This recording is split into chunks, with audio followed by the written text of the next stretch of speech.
Olá, boa tarde, professores. Bem-vindo novamente ao Açores Hoje. Hoje vem falar-nos de um tema que tem aqui uma componente artística, aqui o cruzamento dos padrões da calçada portuguesa com o patchwork e a cerâmica.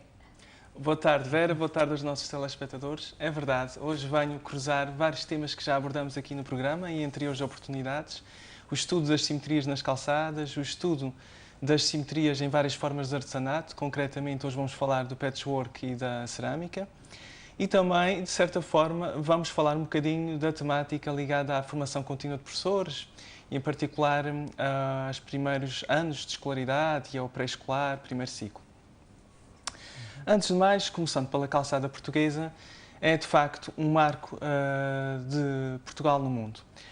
E só para termos uma ideia, lembro-me que li em janeiro de 2013 um artigo no conceituado jornal Financial Times, e o autor elegia alguns aspectos que tornavam as cidades mais sedutoras. E considerava, lá no artigo, 8 atrações citadinas a nível mundial. E o autor colocava os padrões ondulantes da calçada do Rossio em Lisboa, a par com outros momentos belos desencadeados, por exemplo, quando olhamos para o Grande Canal de Veneza, para os apartamentos vitorianos de Nova Iorque ou para os mercados de rua da iluminação noturna de Mongok em Hong Kong. Que atribui grande valor artístico à nossa calçada. É verdade. É um marco, como disse, Portugal no mundo. A herança em si do calcetar das vias de acesso e das vias de transporte vem dos romanos, mas a grande diferença deu-se por volta de meados do século XIX, onde começou a introduzir-se duas cores. E a calçada passou a ser usada do ponto de vista artístico e não só do ponto de vista funcional, de pavimentação e pavimento das principais vias de acesso. E foi exatamente com a calçada do Rossio em Lisboa que se iniciou esta fase de ouro, digamos assim, da calçada portuguesa e que rapidamente se espalhou pelo mundo. Já 6 anos antes, o tenente Eusébio Pinheiro Furtado já tinha mandado calcetar as ruas de acesso ao forte do Castelo São Jorge com 2 tonalidades de cores. Mas foi, sem dúvida, a calçada do Mar Largo, que podemos ver numa imagem que eu trouxe, no Rossio, na Praça de Rossio, em Lisboa, que aqui estamos a ver, que foi o grande marco do início da calçada portuguesa. A obra foi concluída em 1849 e iniciou-se um ano antes. E rapidamente este motivo, como muitos outros, espalharam-se pelo mundo fora. Na próxima imagem vemos um exemplo da praia de Copacabana, no Brasil, o mesmo padrão. Com a mesma inspiração. Exatamente. Na imagem seguinte, Palácio de São Paulo, na ilha de Moçambique, novamente com o mesmo padrão. E depois de darmos a volta ao mundo, voltamos, Vera, aos Açores. E nesta imagem vemos a Praceta Roberto Mesquita, ao lado da Igreja Matriz Nossa Senhora da Conceição, em Santa Cruz das Flores. Portanto, com o mesmo motivo, o tal Mar Largo, que inspirou muitos outros motivos de calçada portuguesa desde meados do século XIX. Portanto, é um marco de Portugal no mundo, não tínhamos dúvidas. Já aqui muito foi dito, para os telespectadores que estejam interessados, podemos aqui na próxima imagem mostrar o site que reúne todo o levantamento que fiz das calçadas das 9 ilhas em 2013, no âmbito da iniciativa que decorreu naquele ano, o Ano Internacional da Matemática do Planeta Terra. Também tem outros artigos sobre, estamos a ver ali arroz doce, artesanato, tem várias formas de simetria, de estudar a simetria. E também, na próxima imagem, vemos que já aqui falamos também do livro Grupos de Simetria e Identificação de Padrões no Património Cultural dos Açores, uma publicação conjunta da Associação Ludes e da editora Apenas Livros, com a minha coautoria da Susana Goulart Costa e da Vera Raposo Muniz. E nesse livro apresenta-se uma recolha exaustiva dos padrões em calçada dos 6 concelhos da Ilha de São Miguel. Figuram também diversos roteiros das calçadas e varandas de Ponta Delgada e dos azulejos da Lagoa. Portanto, isso para fazer um ponto da situação do que tem sido feito aqui nos Açores no âmbito da calçada portuguesa.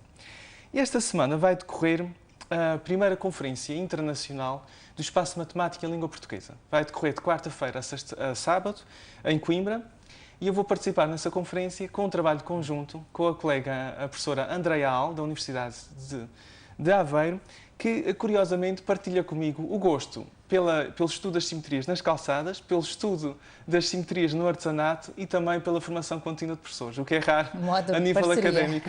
É uma ótima parceria. Então vamos participar com um trabalho que vai cruzar este levantamento que eu tenho feito nos Açores, da nossa calçada portuguesa, com o trabalho em várias formas de artesanato, nomeadamente o patchwork e a cerâmica, no âmbito de várias ações de formação que a Andreia Al tem desenvolvido em Aveiro. E eu propunha começarmos por ver algumas peças desenvolvidas pela Andreia Al e pelas suas formandas, numa formação que decorreu há uns meses atrás, e vamos começar pelos trabalhos em patchwork. Podíamos ver na primeira imagem. Ainda, peço desculpa, aqui só uma pequena nota matemática sobre o que vamos ver. Vamos abordar as rosáceas. As rosáceas são figuras que, do ponto de vista matemático, caracterizam-se pela repetição de um motivo em torno de um ponto, e o que importa na classificação é contar o número de vezes que o motivo se repete em torno do ponto. Há duas situações que vemos, na faixa de cima e na faixa de baixo. Na faixa de cima só temos as simetrias de rotação, enquanto que na faixa de baixo temos também as simetrias de espelho ou simetrias de reflexão. De resto, a contagem do número de motivos permite-me fazer a classificação. O C vem de cíclico e o D de diedral. Diedral, diedro, espelho, portanto, quando já tenho simetria de espelho. E como estão a ver na faixa de cima, é uma questão de contar o número de repetições do motivo em torno do centro de rotação. E na faixa de baixo, se além da rotação tivermos a simetria de reflexão de espelho, também contamos os números de repetições e só muda a letra C ou D e temos assim as várias rosáceas. E o que vamos ver agora é mesmo as rosáceas feitas em patchwork no artesanato. Exatamente, e em cerâmica. Começamos com o patchwork. Do lado esquerdo temos algo que pode ser útil, por exemplo, para decorar uma cesta de pão, e vemos ali uma espécie de S. E tudo o que tem um S, ou cuja configuração se assemelha a um S, tem sempre a tal simetria de meia volta, que se caracteriza pelo facto de eu ver aquela peça com a mesma configuração se estiver de um lado da mesa ou do lado oposto. É a simetria de 180 graus, de meia volta, o que implica, portanto, o grupo de simetria C2, que são os 360 dividido por 2. Do lado direito vemos um tabuleiro decorado com uma bonita rosácea. Se contarmos os motivos que se repetem em torno do centro de rotação, por exemplo, se concentrarmos na cor laranja, vemos 4 motivos. Também na cor verde ou na outra cor. Portanto, é sempre 4 motivos. Portanto, é o C4 porque temos as simetrias de rotação. Claro que se aqui puséssemos um espelho assente ali no centro de rotação, não ia conseguir produzir exatamente a mesma figura. Portanto, são exemplos que não têm a simetria de espelho. Vamos ver os próximos. Agora temos um candeeiro. Portanto, acho que é uma ideia ótima lá para casa, fazer um candeeiro matemático. Novamente aqui o efeito catavento, que vemos do lado esquerdo, o efeito catavento. Contamos 4 motivos que se repetem em torno do centro de rotação. Não há simetrias de espelho. Faz o efeito catavento ou também o efeito das velas do moinho, quando olhamos para um moinho. Do lado direito temos um coxim. Se contarmos o número de repetições a branco ou então também aquela parte que tem 2 cores, são 3 as repetições. A única diferença é que agora já temos as simetrias de espelho. Se colocar ali espelhos em várias posições estratégicas... É sempre visível da mesma forma. Exatamente. Portanto, para além das simetrias de rotação, digamos que é mais apelativa ainda à vista, porque tem também as simetrias de espelho. E são 3 simetrias de rotação e 3 simetrias de espelho neste coxim. Agora, vemos trabalhos em cerâmica. Estamos sempre a ver em baixo o nome das autoras, que são formandas da professora Andreia Al, que desenvolveram a ação de formação em Aveiro. Temos agora aqui do lado esquerdo uma peça em cerâmica com a repetição de 5 cópias do motivo, portanto, o C5. Do lado direito, 6 pétalas, C6. Na próxima imagem, agora já temos as simetrias de espelho.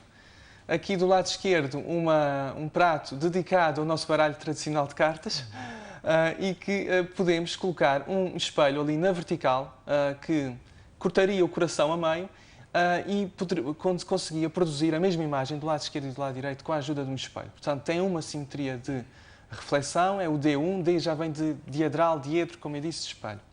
Do lado direito temos outra peça, da autoria de Paula Santiago, em que agora, se contarmos com algum cuidado o número de repetições, ou das pétalas, ou mesmo do bordo do prato, conseguimos contar 7 repetições. E aqui, novamente, conseguimos, portanto, tendo em conta a intenção do artista, era ter ali as simetrias de espelho, conseguimos também 7 eixos de simetria a passar no centro de rotação. Portanto, um prato muito apelativo. E agora, finalmente, vamos cruzar os trabalhos que têm sido feitos em cerâmica e patchwork em Aveiro com o levantamento da calçada portuguesa nos Açores. E neste primeiro exemplo, vemos uma calçada que se localiza em frente à Igreja Matriz de Ponta Delgada. Está um bocadinho ofuscada por cadeiras de um café, de uma Mas aqui já esplanada. temos outras cores predominantes para além do preto e branco. Exatamente. Portanto, do lado esquerdo vemos a imagem da calçada, é assim que ela está. E se passarem em frente à Igreja Matriz de Ponta Delgada, reparem com atenção, por baixo das cadeiras da esplanada vão ver esta bonita rosácea, que tem um efeito visual muito bonito visto de cima. Do lado direito temos então o trabalho em patchwork. Claro que o trabalho em patchwork, como a Vera estava a dizer, motiva mais a utilização de algo mais colorido, mais, de certa forma mais alegre, mas a nível da configuração da rosácea é a mesma configuração, a mesma classificação. Se contarmos, temos 8 repetições e não temos a simetria de espelho, só mesmo de rotação. No próximo exemplo, temos agora um exemplo muito importante, acho que é importante porque é muito interessante. As rosáceas que vemos do lado esquerdo localizam-se no Campo de São Francisco. Depois das obras continuaram a marcar presença, essas rosáceas. Há 2 tipos, estamos aqui a ver um dos 2 tipos de rosáceas, mas ambas são o chamado D8, como grupo de simetria. Porquê? Porque tem 8 repetições, podemos contar, por exemplo, as pétalas da flor que está no interior, podemos contar o zigue-zague de fora, também temos 8 biquinhos, portanto temos sempre 8 repetições e aqui conseguimos a simetria de espelho. Do lado direito temos o trabalho em patchwork, que foi feito pela própria Andreia, que também é muito habilidosa, e aqui, portanto, o contraste de cores, mas, claro, lá está, a configuração mantém-se, portanto temos aqui uma obra inspirada na calçada portuguesa de São Miguel. Agora, passamos para a povoação. Do lado esquerdo vemos uma rosácea que se localiza numa das vias centrais da Vila da Povoação. E do lado direito temos aqui umas bonitas pegas inspiradas nesse motivo. Agora contamos 4 repetições, também com simetria de espelho, portanto o D4. Este não é tão frequente da povoação, da calçada. Não. Os redondos. É, mas é bonito, é muito bonito. Agora passamos para a Ilha Terceira, vemos aqui na Praia da Vitória, mesmo na Praça Central, encontramos esta configuração muito bonita e que foi reproduzida para um quadro, também em patchwork. Aqui, novamente, 4 repetições, portanto, novamente o D4, porque temos também as simetrias de espelho. Agora, vamos para a Ilha do Faial, mesmo em frente ao Café Peter, por isso que posso dizer, porque é uma atração a nível mundial, não é publicidade propriamente. E aqui já temos o trabalho do lado direito em cerâmica, portanto, a apelar à mesma configuração, uma folha de 4 pétalas, novamente com as simetrias de espelho também, portanto, o D4.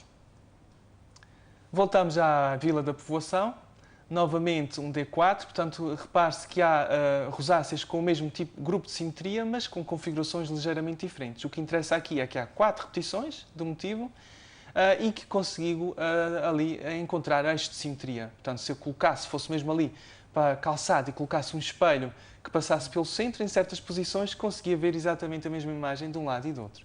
Do lado direito tínhamos então a peça em cerâmica. E agora terminamos com a Ilha do Corvo, uma rosácea que se baseia, portanto, está localizada numa rotunda, muito próxima do aeroporto da Vila do Corvo. Curiosamente, nas redes sociais vemos muitas vezes o avião, fotografias em que o avião está posicionado em cima da rotunda, porque significa que está mesmo quase a aterrar e dá a ideia de que está muito próximo de terra e as pessoas gostam muito de ver esse tipo de imagens. Mas se repararem bem, quando virem essas imagens, abaixo do avião encontram essa rotunda com esta rosácea, esta rosa dos ventos, que tem 4 repetições, mas desta vez, devido ao contraste das cores, não tem simetria de espelho, portanto é só um C4. Do lado direito vemos os últimos 3 exemplos, estão ali num bonito, estão penduradas, portanto para efeito decorativo, lá em casa também uma ideia, tudo inspirado na nossa calçada. É verdade, a transposição da calçada portuguesa para o artesanato. É algo que eu já tenho vindo a dizer até aqui no programa, que os nossos artistas regionais devem aproveitar, porque é também do ponto de vista turístico interessante que é inspirar-se em motivos da calçada portuguesa para a reproduzir nas diferentes formas de artesanato. E nós temos aqui nos Açores formas muito ricas de artesanato. Professor Ricardo Teixeira, nós vamos também mostrar o seu contacto na página do Facebook, onde poderão também entrar em contacto com o professor, caso tenham outras questões, mas é esta a temática que depois vai levar também para a Conferência de Coimbra? Exatamente. Em princípio vai ser na sexta-feira, portanto, e vai ser esta a temática que vou levar. Vamos ter matemáticos dos vários países de língua oficial portuguesa, portanto, sem dúvida que levar um tema que envolva a calçada portuguesa é algo que faz todo o sentido, porque encontramos motivos de calçada portuguesa em praticamente todos os países que falam português e agora também tem sido ultimamente a moda de espalhar pela Europa. Eu conheço alguns calceteiros portugueses que são convidados a ir a vários países europeus para fazer pavimentos em calçada portuguesa. Uma marca de Portugal no mundo. Sem dúvida. Obrigada, professores. Até daqui a 15 dias para a nossa próxima rubrica. Fica combinado. Boa tarde. Se puder, esteja atento quando circular e repare então nas simetrias da calçada, da típica calçada tradicional portuguesa espalhada pelos Açores. Nós voltamos amanhã. Até lá, votos de uma excelente noite.